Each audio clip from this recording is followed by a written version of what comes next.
Hey everybody, this is Chris with the Roundtable of Wraith. Welcome back to some more Flesh and Blood content. Currently we're in the midst of the ProQuest season. It's about the end of week 2, about to start week 3 here of ProQuest in March 2022. So, going along with that, a lot of the content that is being produced right now for Flesh and Blood is focused around highly competitive, classic constructed gameplay and analysis, which is great. That's really good for the community and great for people who are into ProQuest. And I played in a ProQuest myself in week 1 a few weeks ago. But maybe that's not the type of player that you are. Maybe you prefer to play Blitz, and with skirmish season on the horizon once the ProQuests are over. Today we're going to look at just a fun, casual, mostly possibly competitive, depending on the metagame, Blitz deck that is revolved around Prism, the young illusionist hero. But this deck is a little bit different than the traditional Prism play we're used to seeing, at least in the 60 card format of Classic Constructed. So the goal of this deck is to just deal as much damage as possible, as quickly as possible. And the reason I thought about this deck was because of a new card that was released in Everfest, which is called Veiled Intentions, which is very similar to a card released previously, which is called Phantasmify.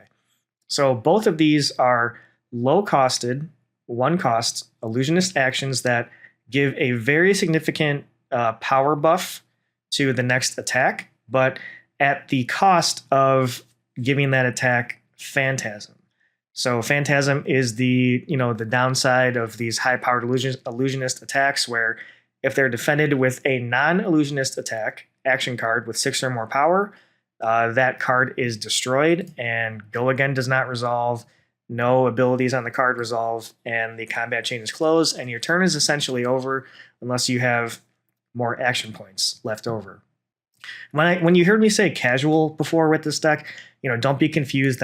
Casual does not mean budget deck. We're fully loaded here with the Footsteps, the Tunic, the Skullcap, and the Luminaris, and our deck is also filled with a bunch of Majestics. So as you can see, we are running the backbone of the deck, which is kind of these 4 Phantasmifies and the 4 Veiled Intentions.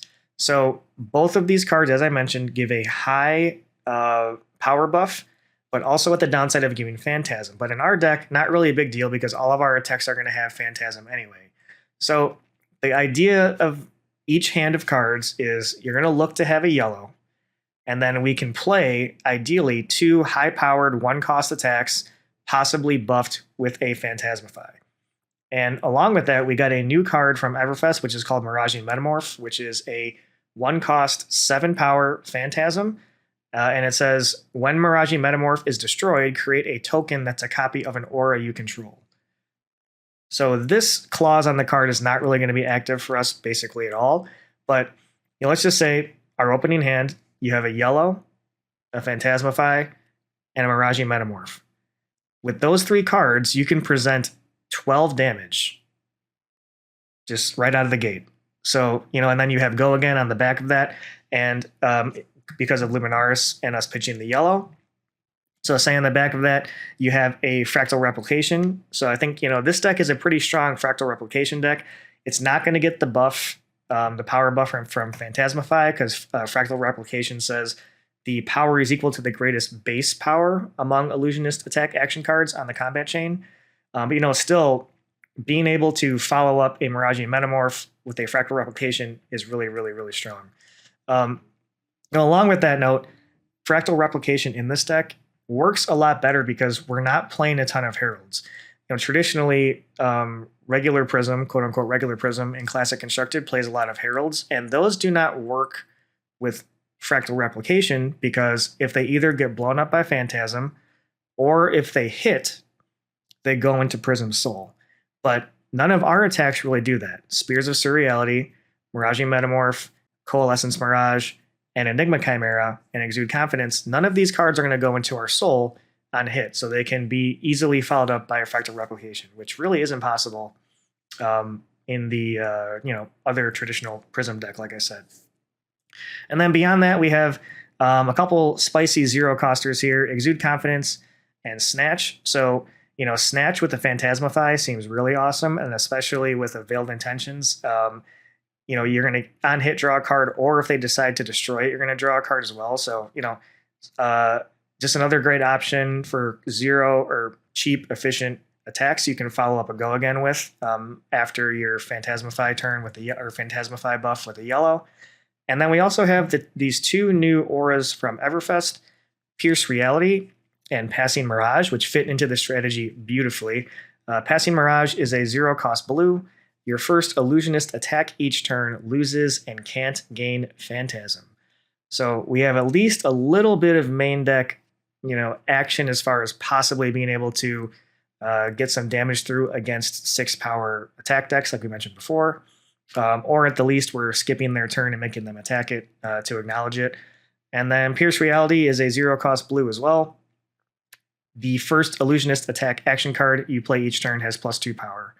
So, these 0 cost auras can be played on the back of a go again attack, with a yellow. So, with Luminaris, obviously you pitch a yellow, you do your whole thing, Phantasmify or Veiled Intentions into an attack, go again if they don't blow it up, and then at the end of that, with the go again, you can lay down one of these 0 cost auras and put your opponent in a pretty weird spot.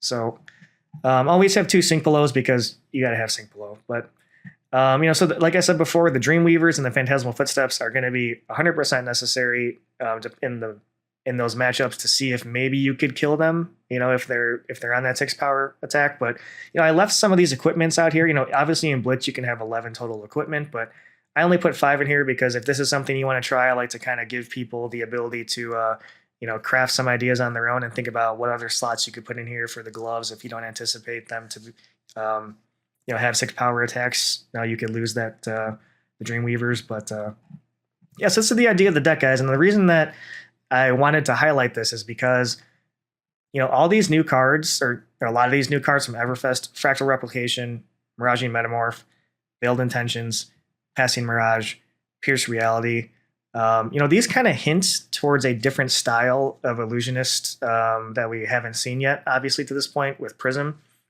So I think they're kind of hinting at something coming in the future, maybe possibly a non-talented illusionist that's kind of focusing on this big, swing huge attacks with Phantasm. But obviously the downside of Phantasm is very significant. So whether this is a valid strategy or not will remain to be seen. Something I should have mentioned too before is, unfortunately, Fractal Replication is not going to work off of a Wartune Herald turn. But Wartune Herald is just, the biggest, a really good, cheap 1 cost attack, just like Spears of Seriality or Miraging Metamorph. So with only 2 Fractal Replications in the deck, it's not going to come up that often. So, if you can arsenal the Fractal, you can definitely play it at the right time. A reason that I think this deck actually might be possibly somewhat viable, even though the entire game plan is, hindered by Phantasm, is that if in Skirmish Season, if in Blitz, if, some of the most popular decks are going to be Ninja, maybe that's Benji or Ira. Traditionally Kano's been very powerful in Blitz, so maybe Kano or Icelander. People are trying Icelander, and Warrior seems to be pretty popular. Maybe Kasai with these her new specialization card could see some play. So this deck, theoretically, into those decks, you're not going to run into a lot of 6-powered attacks against them. Obviously, on the other side of that coin, I really don't foresee a way you can win with this deck against, say, like, Bravo, Valda, Kaio, Levia, or Rhinar. If you run into any of those decks, it's probably an auto loss, which is why we have to run the Phantasmal Footsteps to at least see if this is possible. But yeah, thanks for watching, everybody. Again, if you give this or if you have any suggestions, please be sure to comment. But this is a pretty janky, fun idea. But like I said before, if you do a sample hand of this deck in the DB, you can pump out a lot of damage very quickly. But this has been Chris with the Roundtable of Wraith. Thanks for watching, everybody. However you play, whichever types of formats you like to play, main point is have fun, enjoy it. Don't take it too seriously unless you're going to a pro quest or a calling. At that time, buckle down and get your reps in for that. But take care until next time.